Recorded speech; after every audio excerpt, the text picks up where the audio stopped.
de manière adéquate ce trésor de la nation.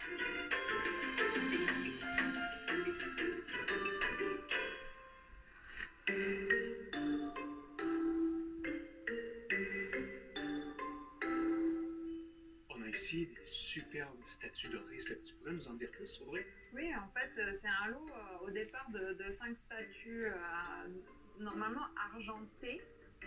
Elles sont en pain monochrome. On sait que cette statue de Saint-Joseph a été faite par le même atelier. Donc ces statues datent du XVIIIe siècle.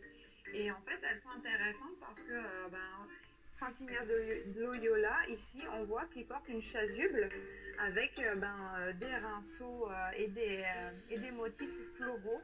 Derrière une croix, on peut peut-être la tourner. Et en fait, c'est des motifs qu'on retrouve généralement à la même époque sur toutes les chasubles portées par l'officiant. Alors, on ne sait pas précisément, mais certaines sources effectivement mentionnent que ça aurait pu être produit par les Ursulines pour les pères jésuites. On sait que les Ursulines, effectivement, elles étaient maîtres en broderie, mais aussi en dorure et aussi en plusieurs, on va dire, métiers d'art. Et elles auraient effectivement pu fabriquer, sculpter ces belles statues.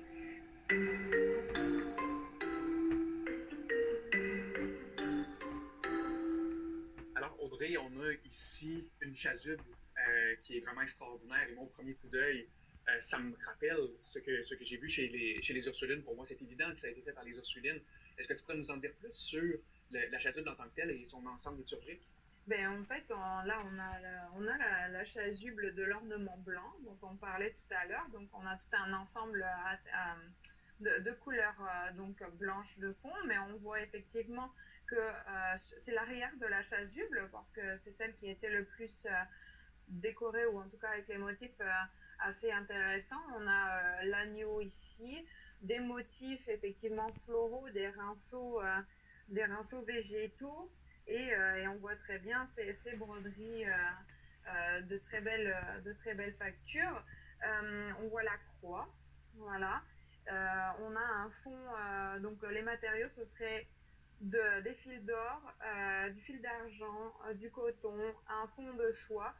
Il semblerait que le fond, et puis effectivement le fond blanc, ait été peut-être rajouté, ou en tout cas réparé début du XXe siècle, je pense. Mais sinon, la chasuble, les broderies datent du XVIIIe siècle. C'était en usage donc en 1736 déjà, selon les textes, et on l'a utilisé jusqu'au début du XXe siècle.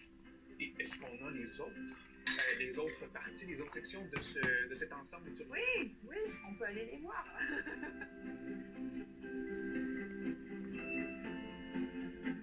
Donc là, tu vois, c'est la suite, les accessoires qui correspondent à l'ornement blanc, toujours.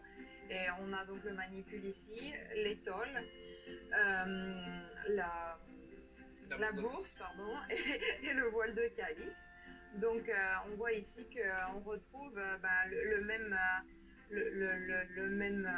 même bordure, la croix, qu'on a vu aussi sur les statues, tu sais. Oui, c'est la statue de Saint-Ignace. Voilà. Donc on a quand même ici un motif assez traditionnel pour des étoles et des manipules. Et ici sur la bourse, on a en fait l'entrelacement de la lettre A et M, donc Ave Maria, ces magnifiques voiles de calice avec toujours la croix et les petites verroteries, les broderies, et voilà. Donc on a plusieurs mentions d'une dame des Ursulines qui faisait des voiles de calice et qui en avait envoyé plusieurs à Notre-Dame de Lorette.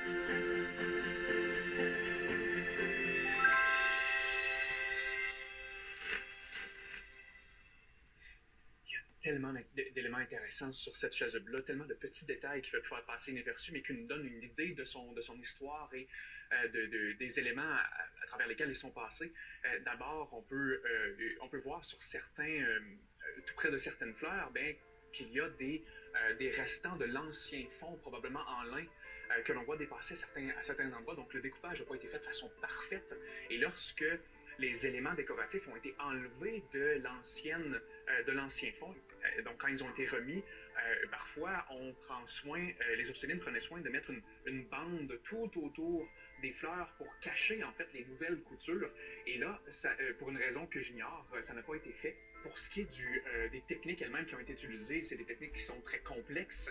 On a déjà parlé du passé nuancé empiétant, mais ça veut dire quoi la peinture à l'aiguille, autrement dit? Bien, c'est que les fils sont entrecroisés ensemble pour créer des dégradés de couleurs. Donc, sur une simple fleur comme celle-là, on peut avoir une douzaine, voire une quinzaine de couleurs différentes pour créer cet effet de réalisme-là. C'est tout à fait typique de la broderie des Ursulines. Ici, on a des fils d'or, des fils d'argent qui sont généralement donc brodés. Mais on ne peut pas vraiment broder avec des fils d'or et des fils d'argent, sinon le fil se casserait. Quand on parle de fil d'or et de fil d'argent, c'est en fait un fil de soie qui est entouré comme d'une espèce de comme un papier d'aluminium, mais en or et en argent, donc une très fine couche d'or et d'argent. Et comme je l'ai dit, on ne peut pas broder avec ça de façon traditionnelle en traversant le fond. Il faut les coucher, soit 2 par 2 ou 3 par 3, et les coudre ensuite avec un fil de soie ou de laine d'une couleur qui ne paraîtra pas trop. Donc, c'est le cas, par exemple, des fils d'or et des fils d'argent ici, qui sont couchés 3 par 3 et cousus ensemble avec un autre fil. Et la broderie, non seulement c'était une façon de rendre gloire à Dieu, mais on l'enseignait également aux élèves. Donc c'était à la fois au niveau religieux, mais aussi au niveau éducatif que les Ursulines pour lesquelles elles ont créé ce genre de parement d'hôtel.